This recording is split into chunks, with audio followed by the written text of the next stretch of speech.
এই ভয়ঙ্কর দেখতে মানুষটা তার ঘরের বেসমেন্টে 4 জন মানুষকে বন্দি করে রেখেছে। তার নাম ডোমা। প্রথম ছেলেটাকে সে এমন ভাবে টর্চার করছে যাতে তার জীবন প্রায় যায় যায় অবস্থায় আছে, আর বাকি 3 জনকে সে ওখানেই বেঁধে রেখেছে। এদেরকেও সে তিলে তিলে কষ্ট দিয়ে মারবে। সেখানে জ্যাক নামের ছেলেটা ব্যাটম্যানটার ক্যামেরার সামনে গিয়ে সেই সাইকোকে গালিগালাজ করতে শুরু করে, কিন্তু ডোমা সেখানে এসে তাকে কিছুই বলে না, বরং সে প্রথম ছেলেটাকেই ঘরের মাঝখানে নিয়ে আসে। আর ওখানে কেট নামের একটা মেয়ে ছিল, তাকে ডেকে নেয়। মেয়েটাকে সে একটা চাকু দিয়ে বলে ছেলেটার পেট থেকে মাংস কেটে বের করতে। আর মেয়েটা প্রায় 7 দিন ধরে এখানে আটকে আছে। সে জানে ডোমা কতটা ভয়ঙ্কর। কেট তার কথা মতো তেমনটাই করে, যেটা দেখে বাকিরা অনেক ভয় পেয়ে যায়। তারপর ডোমা চাকুটা জ্যাকের হাতে দেয় আর তাকেও একই কাজ করতে বলে, কিন্তু জ্যাক উল্টো ডোমার উপর আক্রমণ করার চেষ্টা করে, কিন্তু সে ব্যর্থ হয়। যার কারণে এবারও সে জ্যাককে কিচ্ছু বলে না, বরং কেট নামের মেয়েটাকে ধরে। আর একটা ছেলে পলকে দিয়ে সে তার মুখের ভেতর পাইপ দিয়ে পোকা ছেড়ে দেয়। মূলত তার উদ্দেশ্য হলো এদেরকে ভয় দেখানো। পরে সে পলকে ভয় দেখিয়ে জ্যাকের 2 হাতে 2টো পেরেক লাগিয়ে দেয় আর তারপর ওখান থেকে চলে যায়। পরে জ্যাকের জ্ঞান ফিরলে সে খুব কষ্টে সেখান থেকে নিজের হাত ছাড়ায়। তারপর এসব বিষয় সহ্য করতে না পেরে জ্যাক আবারও ডোমাকে চিৎকার করে ডাকতে শুরু করে। তাই বিরক্ত হয়ে ডোমা জ্যাককে এবার আরেকটা ডেয়ার দেয়। সে একটা সিরিঞ্জের ভেতর কিছু মাকড়সার ডিম নিয়ে এসেছে, সেটাকে সে জ্যাকের হাতে দিয়ে বলে যেন এগুলো কেটের কানের মধ্যে ইনজেক্ট করে, তা না হলে অবস্থা আরো খারাপ হবে।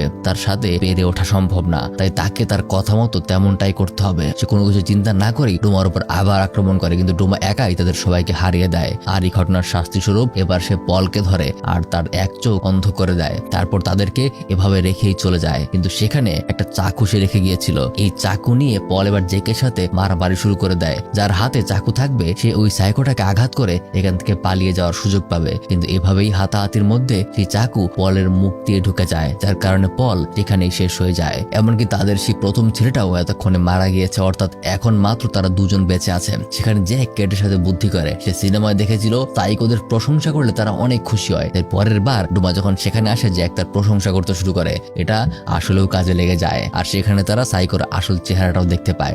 প্রশংসা শুনে খুশি হতেই ডোমা কেটকে চাকু দিয়ে মেরে ফেলে, অর্থাৎ যাই হয়ে যাক তার মৃত্যু নিশ্চিত। এই ঘটনায় জ্যাক এবার প্রথম পালানোর একটা সুযোগ পেল। সে বাইরে বের হয়ে যায় আর জঙ্গলের মধ্যে দিয়ে সাহায্যের জন্য এগোতে থাকে, কিন্তু ডোমা আবারও তার সামনে চলে আসে আর সেখানে আবারও তাদের মধ্যে মারামারি শুরু হয়। কিন্তু এক সময় জ্যাক তার হাতে থাকা চাকু দিয়ে ডোমার বুকের পাশে আঘাত করে, যার কারণে সে ওখানেই মারা যায়। আর এরপর জ্যাক খুবই কষ্টে সেখান থেকে প্রায় 15 কিলোমিটার দূরে একটা পুলিশ স্টেশনে গিয়ে পৌঁছায়, আর তারপর তার পরিবার তার সাথে দেখা করতে আসে। আর এখানেই গল্পটা শেষ হয়ে যায়। একটা সাইকোর ভয়াবহতা কেমন হতে পারে সেটাই এই গল্পে তুলে ধরা হয়েছে। কেমন লাগলো জানাতে ভুলবেন না।